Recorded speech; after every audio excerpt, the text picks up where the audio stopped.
તો આજે 10:30 કલાકે ધોરણ 12 અને ગુજકેટનું પરિણામ જાહેર થશે। www.gacb.org પર સવારે પરિણામ જાહેર કરાશે। વોટ્સએપ નંબર પર જાહેર કરવામાં આવ્યો છે। સામાન્ય પ્રવાહમાં 4 લાખથી વધુ, જ્યારે સાયન્સમાં 1 લાખથી વધુ વિદ્યાર્થીઓ છે।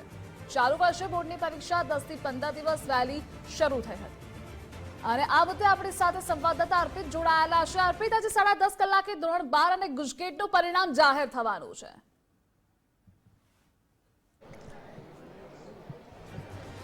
આ પહેલીવાર હશે બોર્ડના ઇતિહાસમાં કે જ્યારે સામાન્ય પ્રવાહ અને વિજ્ઞાન પ્રવાહનું પરિણામ એક સાથે જાહેર થવાનું છે। પરિણામ જાહેર થવાનું છે એટલે વિદ્યાર્થીઓ, વાલીઓ અને શિક્ષકોમાં પણ એક આતુરતા છે, એક્સાઇટમેન્ટ છે અને ઉત્સાહનો માહોલ જોવા મળી રહ્યો છે। એચબી કાપડિયા સ્કૂલ મેમનગરમાં આવેલી છે, ત્યાં છું અને વિદ્યાર્થીઓ અહીંયા પોતાની શાળામાં પરિણામ જાહેર થવાનું છે ત્યારે પહોંચ્યા છે અને સેલિબ્રેશન પણ તેઓ કરવાના છે। એમની સાથે પણ આપણે વાત કરીએ। તમારું નામ શું છે અને કેટલું એક્સાઇટમેન્ટ જ્યારે ખબર મળી ગઈકાલે ત્યારથી લઈને પરિવારમાં મગજમાં શું ચાલી રહ્યો છે, માહોલ કેવો હતો? મારું નામ પ્રકૃત પટેલ છે। મને બહુ જ એક્સાઇટમેન્ટ છે 12થના રિઝલ્ટ માટે। મારા ફેમિલી મેમ્બર્સ, મારા મમ્મી પપ્પાને પણ બહુ જ એક્સાઇટમેન્ટ છે ને સ્કૂલ અમે રેગ્યુલર આવતા હતા। સ્કૂલના ટીચર્સ અને મેનેજમેન્ટના કારણે મને એક્ઝામમાં બહુ જ બેનિફિટ થયો છે। તમારું શું નામ છે અને પરિણામ જાહેર થવાનું છે, થોડા જ કલાકો બાકી રહ્યા છે, એટલે મગજમાં શું ચાલી રહ્યું છે? મારું નામ નિકુંજ છે અને મગજમાં તો એ જ ચાલે છે કે કેટલા આવશે, આમ 80+ આવશે કે નહીં, 90 આવશે કે નહીં, એ જ બસ। તમારું શું નામ છે અને આજે રિઝલ્ટ આવી રહ્યું છે ત્યારે ઘણા બધા મિત્રોને બહુ સમય પછી પણ મળ્યા હશે, કેમ કે એક્ઝામ પછી પોતપોતાના ઘરે વેકેશનને એન્જોય કર્યું હશે, તો કેવું એક્સાઇટમેન્ટ છે? મારું નામ જાનવી બ્રહ્મભટ્ટ છે। હું અત્યારે બહુ ઉત્સાહમાં છું કે મારું રિઝલ્ટ આવી રહ્યું છે। બધા મિત્રો સાથે અમે સાથે મળીને રિઝલ્ટ જોઈશું અને હેપીનેસ છે બસ। મેં જોયું કે સવારથી જ્યારે બધા એક સાથે બધા મિત્રો મળ્યા હતા ત્યારે કંઈક ને કંઈક વાતો અંદરને અંદર ચાલી રહી હતી કે શું આવશે, કયા પ્રકારનું રિઝલ્ટ આવશે, શું કરવાનું, ઘણી બધી વાતો ચાલી રહી હતી। મારું નામ સાચી છે અને એકચ્યુઅલી વાતોમાં તો કંઈ નહીં, બસ શું રિઝલ્ટ આવશે એ જ એક્સાઇટમેન્ટ હતી કે રિઝલ્ટ કેવું આવશે, એક્સપેક્ટેડ રિઝલ્ટ આવશે કે નહીં આવે ને એ બધું જ, લાઈક બીજું તો કોઈ। તમારું કયું સ્ટ્રીમ છે? એ ગ્રુપ છે, સાયન્સ।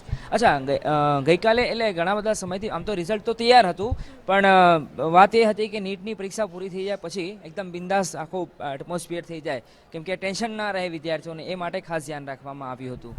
હા, તો મારું તો એ ગ્રુપ છે એટલે નીટનું તો કાંઈ તમારે લાગુ નથી પડતી? હા, પણ બોર્ડનું થોડુંક ટેન્શન તો છે અત્યારે કે શું રિઝલ્ટ આવશે એટલે। આમ સવારથી જ બધા વેઇટ કરી રહ્યા છો, તો કેવો માહોલ કેવો છે ને ઓફકોર્સ સેલિબ્રેશન પણ કરવાના છો કેમ કે રિઝલ્ટ આવી ગયા પછી? સેલિબ્રેશન તો ઠીક છે, બધા ફ્રેન્ડ સાથે રિઝલ્ટ જોવા મળી રહ્યું છે, એ જ એક્સાઇટમેન્ટ છે કે શું આવશે શું આવશે। તમારું શું નામ છે ને કેટલું એક્સાઇટમેન્ટ છે જ્યારે રિઝલ્ટ આજે આવી રહ્યું છે ત્યારે પરિવારમાં કેવો માહોલ હતો?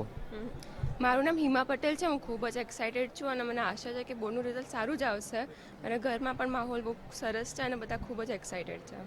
તો આપ જોઈ રહ્યા છો આ એચબી કાપડિયા સ્કૂલ આવેલી છે મેમનગરમાં, કે જ્યાં આજે પરિણામ જાહેર થવાનું છે ત્યારે આ બાળકો છે, વિદ્યાર્થીઓ છે, પોતાના માતા પિતા સાથે પહોંચ્યા છે અને જ્યારે 10:30 વાગે બરોબર પ્રેસ કોન્ફરન્સ અધિકૃત થવાની છે અને પ્રેસ કોન્ફરન્સમાં રિઝલ્ટના ડેટા આપવામાં આવશે અને એ ડેટા આપ્યા પછી વેબસાઇટ પર એ જ પેરેલલ પરિણામ જાહેર થવાનું છે ત્યારે અહીંયા પરિણામ એક સાથે જોવામાં આવશે અને વિદ્યાર્થીઓ જ્યારે પરિણામ જાહેર થયા પછી સેલિબ્રેશન પણ તેઓ કરવાના છે। પણ હાલ વિદ્યાર્થીઓમાં એક્સાઇટમેન્ટ અને થોડી ઘણી મૂંઝવણ પણ જોવા મળી રહી છે, કન્ફ્યુઝ છે વિદ્યાર્થીઓ કે પરિણામ શું આવવાનું છે। પણ ઓવરઓલ વાત કરીએ તો વિદ્યાર્થીઓમાં એક પોઝિટિવ એનર્જી જોવા મળી રહી છે, કેમ કે ચાલુ વર્ષે બોર્ડની પરીક્ષામાં લગભગ બધા પેપર સરળ રહ્યા હતા, એટલે આશા અને અપેક્ષા સેવાઈ રહી છે કે આ વખતે પણ ગયા વર્ષોની સરખામણીમાં પરિણામ સારું આવે અને વિદ્યાર્થીઓ સારો દેખાવ કરે।